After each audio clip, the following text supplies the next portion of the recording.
Humanities Telugu సాహిత్య బోధనలో బహుళ అస్తిత్వాలు, అకాడమిక్ ఛాలెంజెస్ ఎట్లా ఎదుర్కొంటున్న వర్తమాన సందర్భంలో దానికి సంబంధించి మీరు ఏమైనా చెప్పాలని కోరుతున్నాను. ఇవాళ డిగ్రీ కళాశాలల్లో కానీ విశ్వవిద్యాలయాల్లో చాలా వరకు ఈ అస్తిత్వ ఉద్యమాల గురించి సాహిత్యం ఉంది. డిగ్రీ కళాశాలల్లో కూడా కొన్ని అంశాలు ఉన్నాయి. కాబట్టి ఈ భావజాలం పాఠ్యాంశాల్లో కూడా రావాల్సిన అవసరం ఉంది. అయితే ఇప్పుడు ఆ పరిస్థితి లేదు. పాఠ్యాంశాలను పూర్తిగా మార్చి మళ్ళీ పాత యుగంలోకి వెళ్ళేగా పాఠ్యాంశాలు ఉన్నాయి.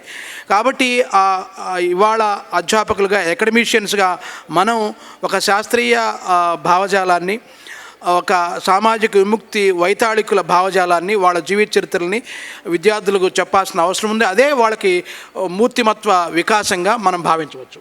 కోటేశ్వరరావు సార్ చెప్పిన దానికి అనుసంధానంగా నేను ఇంకొక విషయం కూడా చెప్పాలనుకుంటున్నాను. మెయిన్ స్ట్రీమ్ సిలబస్ గురించి మనం మాట్లాడినప్పుడు మార్జినల్ సిలబస్లో కూడా మనము దాన్ని మెయిన్ స్ట్రీమ్కి ఎట్లా తీసుకురావచ్చు అనేది కూడా మనకు చాలా ముఖ్యము.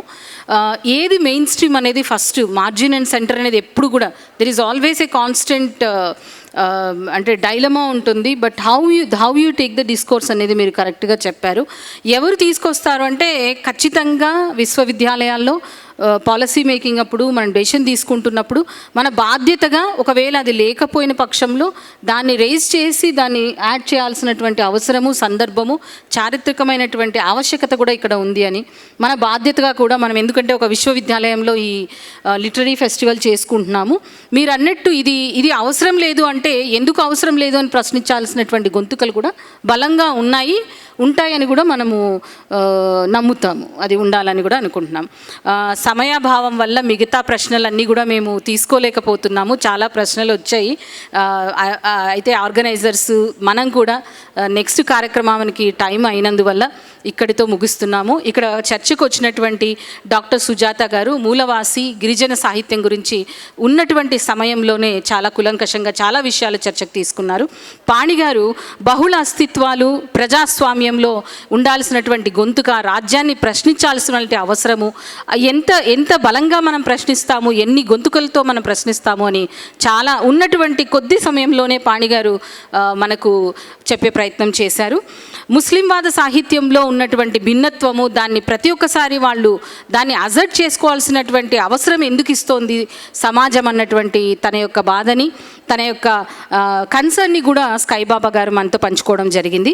కోటేశ్వరరావు గారు కాన్స్టిట్యూషనల్ మొరాలిటీ ఎందుకు అవసరం ఉంటుంది, దానికి సంబంధించినటువంటి రకరకాల ధికార స్వరాలు ఎట్లా ఉంటాయి, దాంట్లో భిన్నత్వంలో ఏకత్వం ఎట్లా ఉంటుంది, అదే భిన్న స్వరాలు ఎందుకు మనకు అవసరం అనేది కూడా ఇక్కడ చెప్పారు. Thank you sir.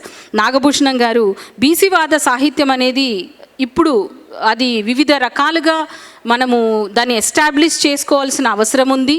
ఆ స్వరాలు నిరంతరం వస్తూనే ఉన్నాయి. అయితే డాక్యుమెంటేషన్ గురించి కూడా ఆయన మాట్లాడడం జరిగింది. మీరు అందరూ కూడా ఈరోజు ఒక నిజంగానే చారిత్రకమైనటువంటి రోజుగా మనం తీసుకోవచ్చు. ఈ సభలో మనం ఒక ప్లేస్లో నిలబడి ఇది నా అస్తిత్వము, దీని గురించి నేను మాట్లాడదలుచుకున్నాను అనడమే మనం స్పేస్ చేసుకోవడం.